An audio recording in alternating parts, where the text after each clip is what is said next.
800 টাকা থেকে শুরু করে কয়েক লাখ টাকা কামাইছি, কিন্তু কয় টাকা কামাইছি এটা আপনাদেরকে বলে না, আপনারা বুঝে নিতে হবে আমি কয় লাখ টাকা। আমার এখানে এখনো 1.5 লাখ টাকার এসেট আছে, আপনারা এবার বুঝে নেন আমি কত টাকা ইনকাম করছি। আগে যারা আমাকে নিয়ে তাচ্ছিল্য করে এখন ওরা বলে আমাকে পার্টনারশিপ হিসেবে নিবে। কিরকম পার্টনারশিপ? ওরা আমাকে 2টা 3টা ছাগল কিনে দিবে, আমি পালবো, কুরবানির সময় বিক্রি করবো, একটা এসেট হবে, এটা 50-50 ভাগ হবে। আসলে একটা জিনিস বুঝেন এখন আপনারা, আমরা যারা খামারি করি এখন আমাদের কি পরিমাণ ডিমান্ড, ওরা আমাদের সাথে আসতেছে, যোগ দিচ্ছে। আসলে আমাকে যারা বলতো পাগলামি করতেছে, আমার পাগলামি দেখা দেখে আরো 3-4 জন পাগল হয়ে যাচ্ছে আমার পাগলামি দেখা দেখে। এখন আমাকে যারা পাগল ডাকতো, যারা বলতো এইগুলো কি, এখন ওরা আমাকে বলে ভাই আমি কিছু ইনভেস্ট করবো আপনাকে, আমি আপনাকে কিছু ছাগল নিয়ে দিব, আপনি এভাবে শুরু করেন, পরবর্তীটা দেখা যাবে। আসলে এগুলো পাগলামি থেকে শুরু হয়েছে, মানুষ একটা ইন্সপায়ার হয়েছে। উনি অনেক লেভেলে, বড় লেভেলে চাকরি করছে, উনি কেন আমার এই পাগলামি সামিল হবে? এখন বাড়ির মালিকের পোলা কেন রাখাল হবে? ছাদের ভিতর খাইতে কাজ নাই, এগুলো কি কথা? এগুলো হচ্ছে আসলে আমার জিনিসটা ছিল, আমার উপর স্বপ্ন ছিল, শখ ছিল, ওই জিনিসটা পূরণ করতেছি। আমি যাত্রা শুরু করছিলাম আসলে পাগলামি দিয়ে। এটা হচ্ছে আমার ছাগলে, আমার ছাদে সর্বপ্রথম বাচ্চা। এটা হচ্ছে আমি নিজের হাতে দুধ খাওয়াই ছাগলটাকে বড় করলাম। এটার মাটা মারা গেল,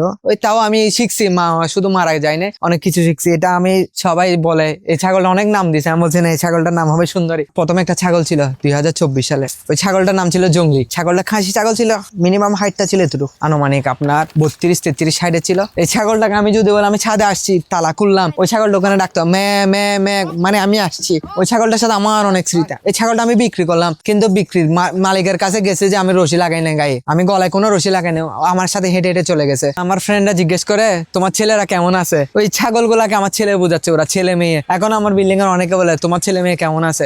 এখন ওই জিনিসটা হচ্ছে যে আমার পালন পোষণ, ওদেরকে দেখে আমার আন্টি একটা বলে, আমার ছোট আন্টি বলে যে তুই ছাগলের হানা বেশি নদিস, চিটাঙ্গা কথা হানা বেশি, তুই হানা যত্ন করতে করতে কোনো চর্বি বাড়ায় ভালো, এন করে হানা হমাই দিবি। ওদের প্রতি পালতে পালতে এমন একটা এক্সাইটমেন্ট কাজ করে, ওদের সাথে আমি শুয়ে থাকি, ওদের সাথে আমি এক পাতিলে বসে অনেক সময় খাই, অনেক সময় আমরা সাথে ঝালমুড়ি পার্টি করি, তখন ওই ছাগলগুলো এসে সুন্দর মতো বসে থাকে, আমি হাতে দিলে খাবে। ওরাও এখন মানুষের মতো হয়ে গেছে। ওদের সাথে এমন কি সময় আছে, অনেক সময় ওদের সাথে আমি গোসল করছি। খামার শুরু করলে খুচা অনেকে মারবে, এখন কষ্ট তো লাগে। যখন আমি একটা ছাগল পেলে বসে বড় করে মরে জায়গা, তখন অনেকে বলে খামার করে কি করবে, ছাগল তো মরে যাচ্ছে। ওই জার্নিটা ছিল আমার বড় ভাইয়া এই আমার বাসায় কিছু পালার জন্য 100 পিস পর্যন্ত মুরগি আনছিল, কিন্তু আমার আম্মু মানা করতেছে, ও আনছো পড়ালেখা ডিস্টার্ব হবে এভাবে মুরগি। আমি বলছি না, আমার জন্য 12টা রাখো, তাও আমি আমার আম্মু না জানার মতো 12টা বাচ্চা রাখলাম, আমার ছাদে রাখলাম। তখন আমার ছাদে একটা ছোট রুম ছিল, এই ওখানে রাখা হলো।